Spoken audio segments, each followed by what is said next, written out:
आर्यन खान के मामले में एक नया मोड़ आ गया है और ये नया मोड़ राजनीतिक लग रहा है क्योंकि एनसीपी जो पार्टी है, नेशनलिस्ट कांग्रेस पार्टी, राष्ट्रवादी कांग्रेस पार्टी, उसके एक नेताजी हैं नवाब मलिक। उन्होंने आरोप ये लगा दिया है एनसीबी पर, यानी नारकोटिक्स कंट्रोल ब्यूरो पर, कि ये जो क्रूज पर रेड डाली गई थी वो फर्जी थी और इसमें भारतीय जनता पार्टी के लोग शामिल हैं। क्या कहा है उन्होंने मैं आपको बताऊंगा, साथ ही आपको यह भी बताऊंगा कि इसके जवाब में नारकोटिक्स कंट्रोल ब्यूरो ने क्या कहा। यानी दोनों तरफ से बयानबाजी हो गई है। पहले तो ये जो नवाब मलिक हैं, ये उस वक्त भी चर्चा में आए थे जब इनके एक रिलेटिव को एनसीबी ने समन किया था कुछ समय पहले। अब इन्होंने ये आरोप लगाया है कि ये जो पूरा क्रूज पर छापेमारी की गई, ये एक बिल्कुल फेक मामला था और इसमें उन्होंने यहां तक कह दिया कि इसमें कोई भारतीय जनता पार्टी के सदस्य हैं वो इसमें शामिल हैं। और उन्होंने कई सारे वीडियोस और फोटो भी अपने सोशल मीडिया पर लगाए हुए हैं। अब इस पर जवाब आ गया है एनसीबी का।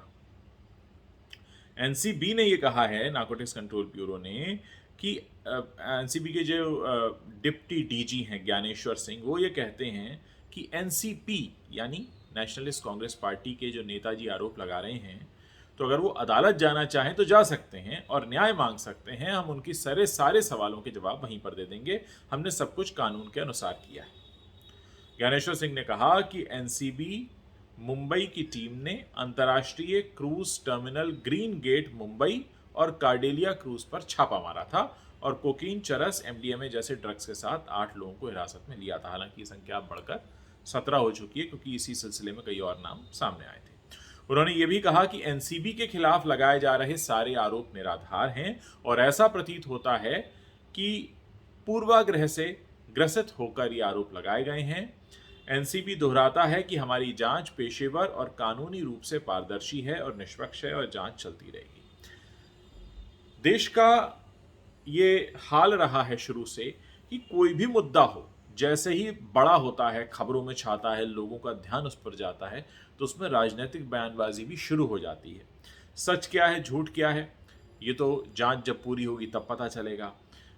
किस स्तर पे रेड हुई थी, कौन लोग थे, क्या क्या और था, और बहुत कुछ हो सकता है ऐसा भी हो जो अभी तक सामने ही ना आया हो, क्योंकि ये जो अभी पता चला है इसमें तो रोज़ाना नए नए खुलासे हो रहे हैं। तभी ये वजह है कि पहले दिन 8 लोग गिरफ्तार हुए और फिर धीरे धीरे करके अब 17 लोगों की गिरफ्तारी हो चुकी है। इस बीच ये जो बयानबाजी शुरू हुई है कि एनसीबी ने ये फेक रेड डाली थी, इसको लेकर वाकई ये जो बयान आया है चिंता देने वाला है, क्योंकि राजनीति अपनी जगह है और सरकारी एजेंसीज़ का काम अपनी जगह है।